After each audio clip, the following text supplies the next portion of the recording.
Hello children, so I come back with my another video, and in this video I'll be discussing with you about the concepts of density and relative density. So when we say density, it means how dense is a body. Now how dense is a body, what does it mean? Suppose in a room, suppose in your bedroom or in your home, in your living room, there are 50 people. Now, generally, a normal sized room is not made to accommodate 50 people, but somehow there are 50 people inside the room. So, you can imagine the condition what will be there inside your room. And in the same room, you're all alone. So, how feel free you will feel. So, that is the concept of density. So, density means how much material is actually packed inside a given space.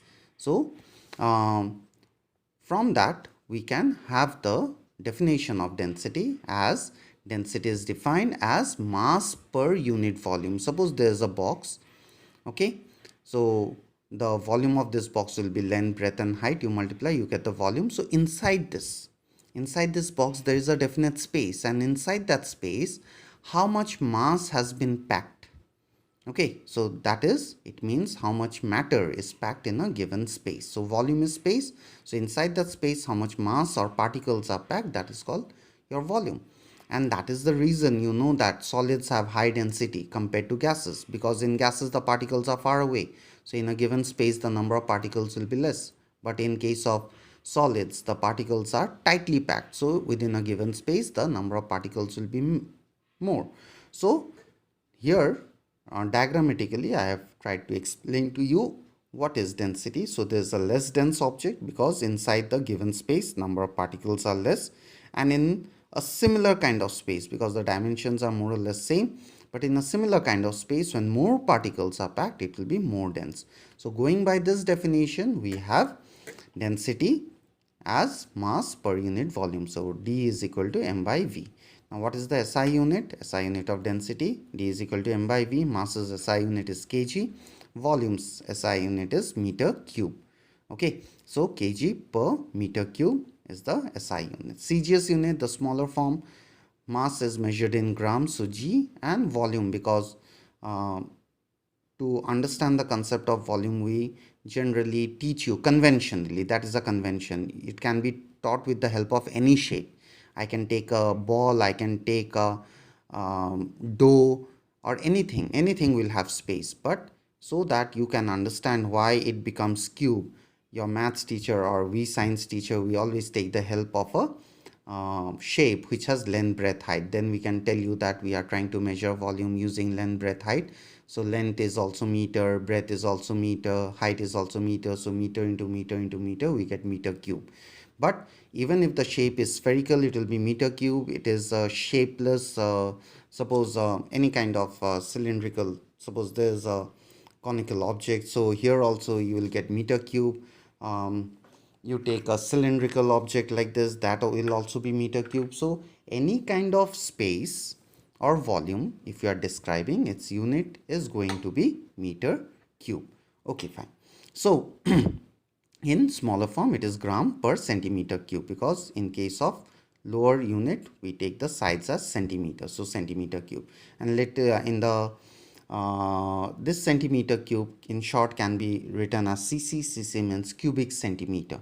Okay, so what is the relationship between cc and liter? It is very interesting, as well as many people actually find it very confusing to convert, but actually the conversion is very easy.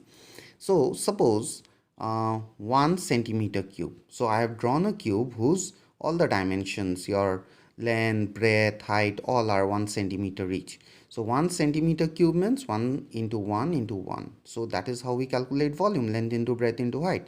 And centimeter into centimeter into centimeter is centimeter cube. So that is your 1 cc. 1 centimeter cube is 1 cc, cubic centimeter. And this is, you should know this fact that 1 cc is 1 ml. If you can take a dropper having 1 ml, that one, this is more, so I won't be able to show you. Whatever, suppose you take a dropper whose volume of fluid which can go inside is 1 ml, and you take a hollow cube like this, whose all the dimensions are 1 centimeter, and you take water in that your dropper, and you pour inside this cube will get filled up.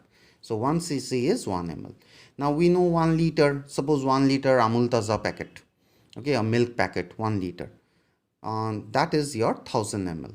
And in that packet, you imagine a packet of 1 liter milk, okay, and if someone asks you, if I give you some cubes, 1 cc cubes, how many cubes you can fill inside that packet, your answer will be actually 1000 such cubes, because 1 liter is 1000 ml and 1000 ml will be 1000 cc, because 1 cc is 1 ml. So that is the way of developing the concept for conversion.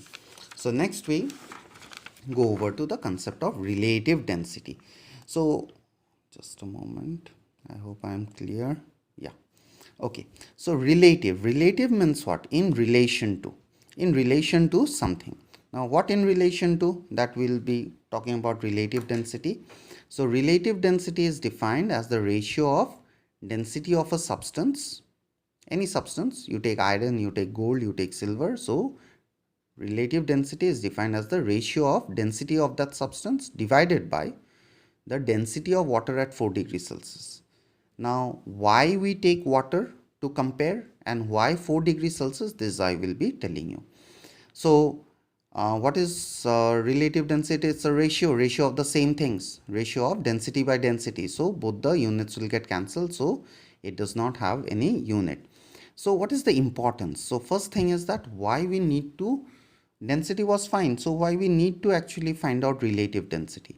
So the importance of expressing density as relative density is to make the value of density into a simple number, because generally when we describe density, suppose iron, we describe it as 7.8 into 10 to the power 3 kg per meter cube. Now for a common person it is very difficult to remember this value, so we try to simplify this value, and its relative density is 7.8.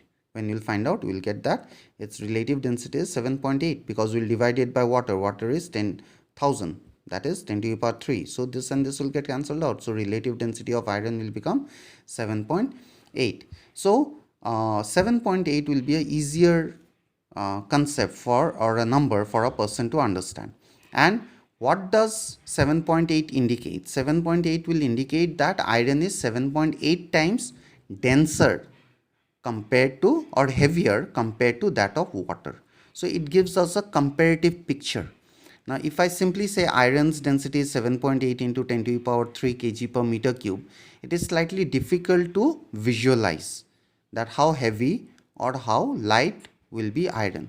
But when I say that relative density of iron is 7.8, the very moment I can understand, or I can create a picture that iron will be 7.8 times more heavier than water. So if I have a approximate estimation, or I know approximately how heavy is water, so I can make an picture, or I can understand that how heavy iron can be. So that is the importance of relative density, and to help us to get an idea how heavy or light is a substance compared to a given standard. So that is what I was trying to explain to you.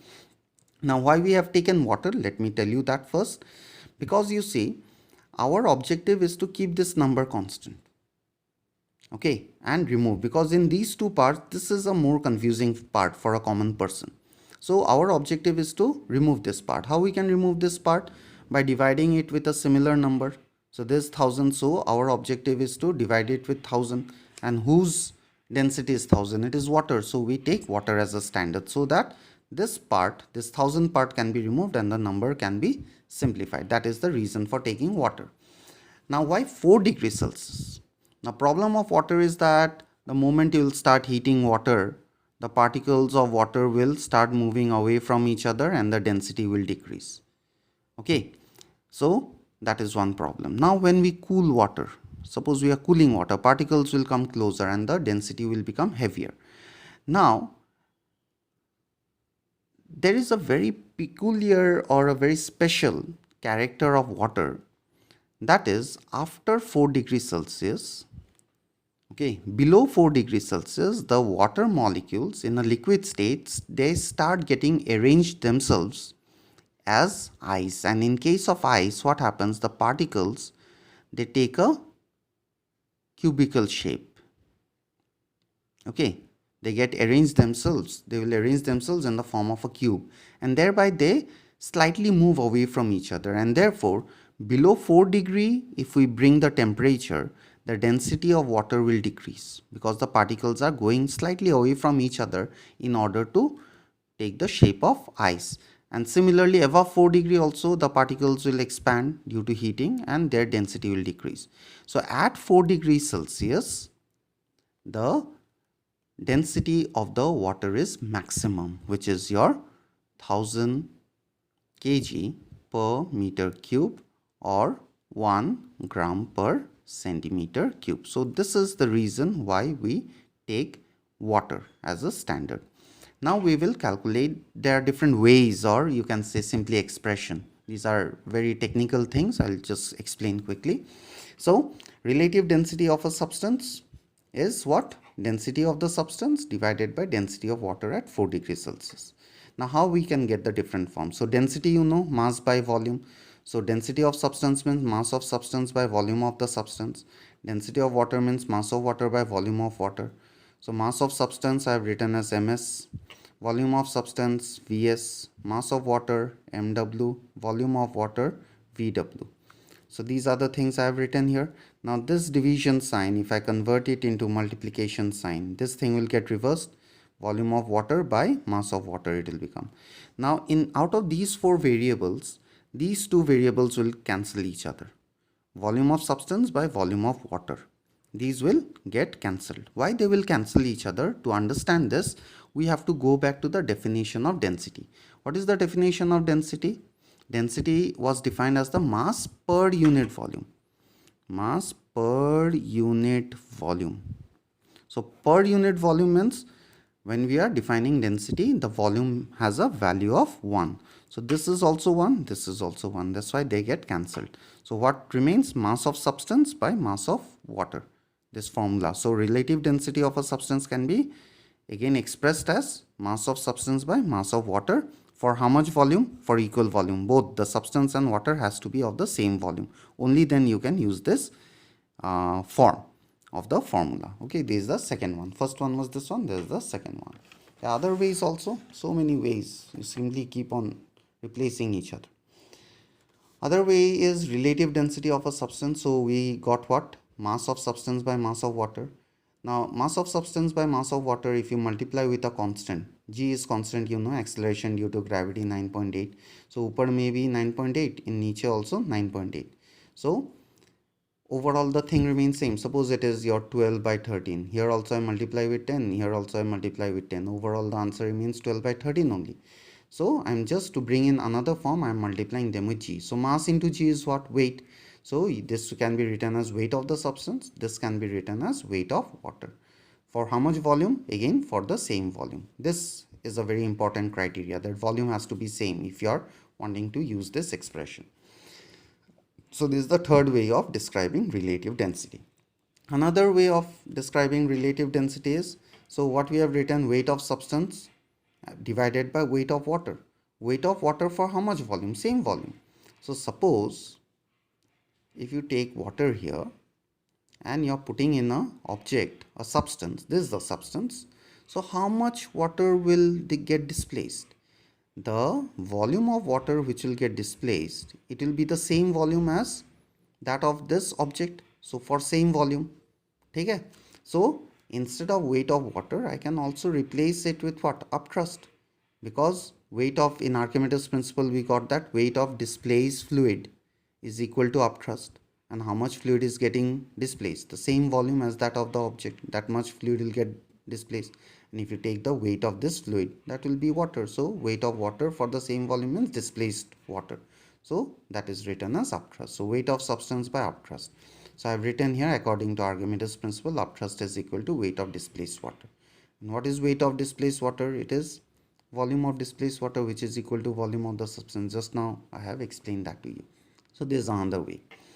And if you have followed my video on Archimedes principle, you will understand that upthrust can be calculated very easily. you calculate. So weight of substance means what? Obviously it is the weight of the substance in air. So an upthrust is weight of substance in air minus the weight of substance in water. So you take the difference of the weight, that is equal to upthrust. That this you will understand if you look into my previous video on Archimedes' principle. So this upthrust can be replaced with this. So without knowing the density of the substance, without knowing the density of water, without knowing their mass and all these things, to calculate relative density you simply need a spring balance. So you take a spring. This is a practical application of finding out the relative density of any substance. Suppose I'm giving you any substance X and I tell you to find out its relative density. So what you will do, you will take the spring balance, hang the object in air, measure the weight of the object in air, WA, okay, or WS, whatever. So after that you will dip this object in a beaker filled with water. So you will get the weight of the substance in water. So using these three, this formula and these two observation, what you will get, weight of the substance in air and weight of the substance in the water. So using these two you can easily find out the relative density of a substance. So thank you so much. If you like the video, do subscribe to my channel for upcoming videos related with your course. Thank you.